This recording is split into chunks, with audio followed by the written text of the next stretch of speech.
Hello, everyone, and welcome to another episode of Paranormal News. Tonight's article comes from the BBC.com, and it's a little bit of an older article, but it's an interesting one. The headline is Magic Mushrooms Can Reset Depressed Brain. It was written by James Gallagher, who is a health and science reporter for BBC News, and it was published on October 13th, 2017. A hallucinogen found in magic mushrooms can reset the brains of people with untreatable depression, raising hopes of a future treatment, scans suggest. The small study gave 19 patients a single dose of the psychedelic ingredient psilocybin.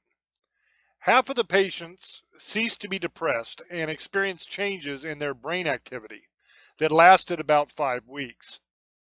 However, the team at Imperial College London says people should not self-medicate.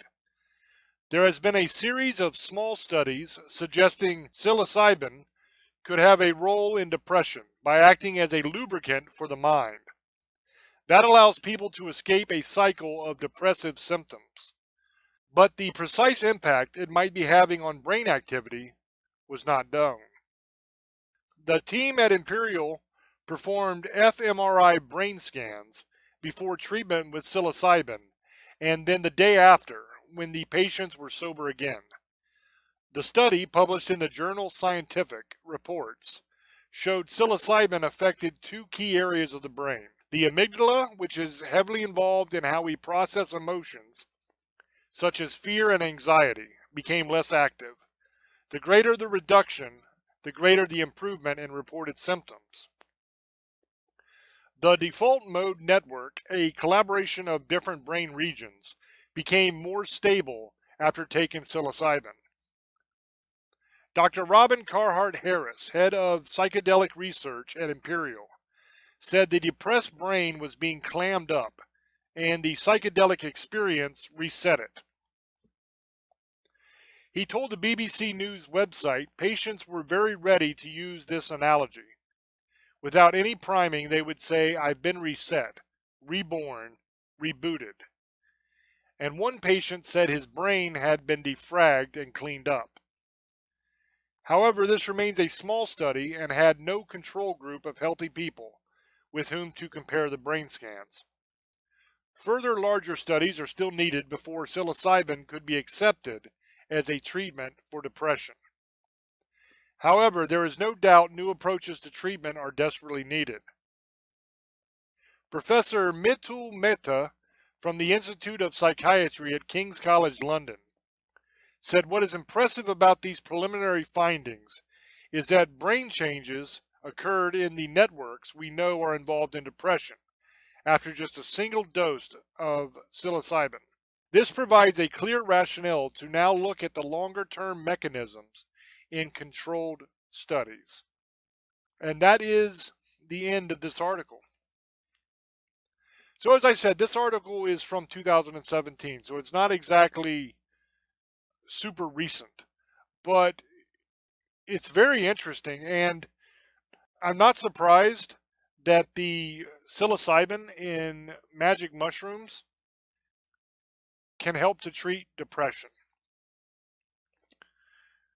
If you really think about it, a lot of the hallucinogens are known to have that effect. LSD was originally developed by the government, by the CIA, to use on people to get them to talk, almost as a truth serum in a way. And also it was developed to be used to program people, to cause them to do what they were told to do. So in other words, you could give somebody a large dose of LSD, and then you could program them to go out and assassinate somebody or go and do whatever task it is that you want them to do. And they actually had a decent amount of success doing that in the program. So it's kind of interesting that probably the most well-known hallucinogen that is out there is LSD. And it was originally developed to alter the mind. That's fascinating to me. So it doesn't surprise me that people are finding results with magic mushrooms. Now, in this article, it says that there was no control group. For those that don't know a whole lot about scientific studies and all that, basically what you do is you give one group of people the product, whatever it is. In this case, magic mushrooms, but it could be any other kind of pill. And then the other group, you give them a placebo. So you give them a sugar pill, something that they think that they're getting the real thing, but in reality, it's nothing. It's just has absolutely no effect on their body. And that is to study whether it's psychosomatic, the effects, or whether it's actually the medicine doing it. And then you have another group that you give nothing to whatsoever, and you see how their body reacts. So the one that gets nothing would be the control group. The one that gets the placebo would be the placebo group, and then the other one would be the actual group you're trying to study the effects of the medicine on. So when they say there was no control group, what they're saying is that they don't know whether the effects were because of the mushrooms 100% or whether those people just got better. But with all the other circumstantial evidence we have and all of the other evidence surrounding psychedelics in general that we have on how they affect the mind and how they help with depression, I would say that most likely it was the magic mushrooms that were causing this. So, for the future. So, what I think is going to end up happening in the future is they will prove definitively that not only magic mushrooms but other hallucinogens can help with depression and have positive effects on the brain.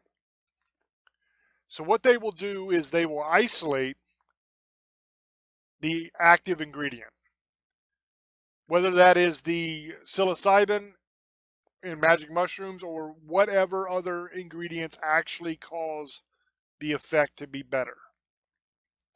Once they have isolated that, they will be able to mass produce that in pill form. Probably they'll be able to kind of tamper down the hallucinogenic effects so that it doesn't mess you up so much, but you just get the beneficial part of it. And they'll mass produce it and they will charge a fortune for it and they will prescribe it to you. That is how I see this going. We'll see. That's usually the way things work when you're dealing with the pharmaceutical industry. That's what they do. They want to make money off stuff. Would I suggest that you take magic mushrooms or LSD or any other hallucinogen if you suffer from depression? I say use your own judgment, but I would not recommend that. Now, keep in mind when I say that, I am a person that does not even drink alcohol. Okay, so I do no drugs, I drink no alcohol, I don't do anything that will impair my mind whatsoever. So take what I'm saying here with a grain of salt. I do not have personal experience with these things. I am, as a matter of fact, I am actually allergic to mushrooms, like regular mushrooms you get on your pizza or whatever. I'm very allergic to those. They do a lot of damage to my body. So I would be afraid to even eat magic mushrooms anyway, even if I didn't stay completely sober. Okay? Now, the reason that I stay completely sober, I've talked about in the past on the channel. If you're new here and you don't know, I suffer from Tourette's syndrome. I don't really have the yelling out of crazy stuff. I do have some auditory tics where I'll like do different little noises and stuff sometimes, but mine is mostly facial tics. My nose will twitch, my cheek will twitch, those kind of things. Sometimes I'll blink a lot.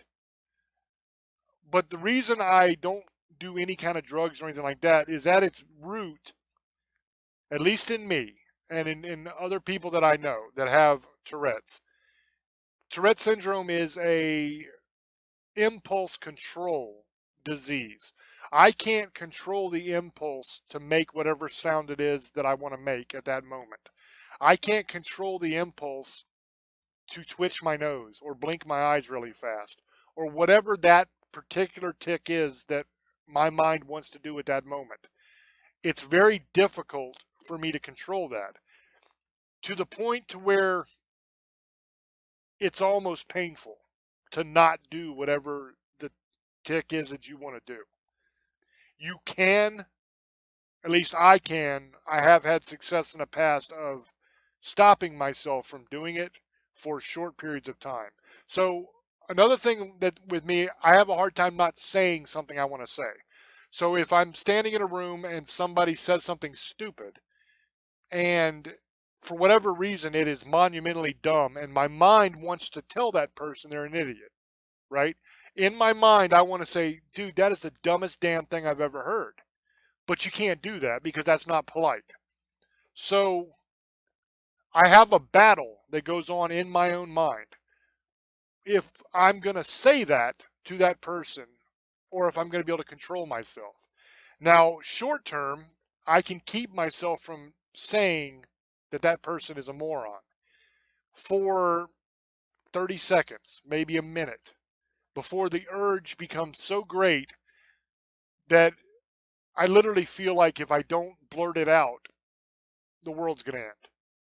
It gets that desperate. It's that amount of panic sets in. The best way I can describe it is, when you have to pee really, really, really bad, and you've been holding it, and you've got to go, and you reach that point where if you don't get to a toilet, you're going to piss all over yourself, and you're not going to be able to stop yourself. That's just the way it's going to be. That's the best way that I can describe that urge that you get inside your own mind, where you're fighting against it, but it's almost a physical thing. You almost feel like, hey, this is coming whether I like it or not. So what I do in those situations is I will leave. I will literally just turn around and walk away. Now, I try to make some sort of excuse. I try to do it politely and kindly to say, I'll be back. I need to go to the bathroom, or I need to, whatever. You know what I mean? Make an excuse to leave the room. Now, once I get to the bathroom or once I get outside or whatever, then I'll literally just say, man, that guy is a moron. And then I feel better. I didn't necessarily have to say it to that person. I just had to say it. And then the urge goes away. So that is the reason why I do not take any sort of drugs, because I don't want anything that can impair my judgment and impair my control, because I already have a lot of problem with control because of my disease. So I don't have experience with these things to tell you whether they work, whether they don't work, or even if they'll really hurt you, because they tell you in the commercials that all these drugs will hurt you, but some of them do, some of them don't. I'm not telling you do drugs. Please don't think that, because I don't think that doing drugs is a good idea. But in the end, I mean, you're a free person. You do what you want. You have the information. You make what you want out of that information. So with that being said, I hope that you enjoyed this episode. Let me know down in the comments what you think, and I will catch you on the next one. Until I speak to you again, love many, trust few, and do harm to none. God loves you, and so do I. Bye-bye.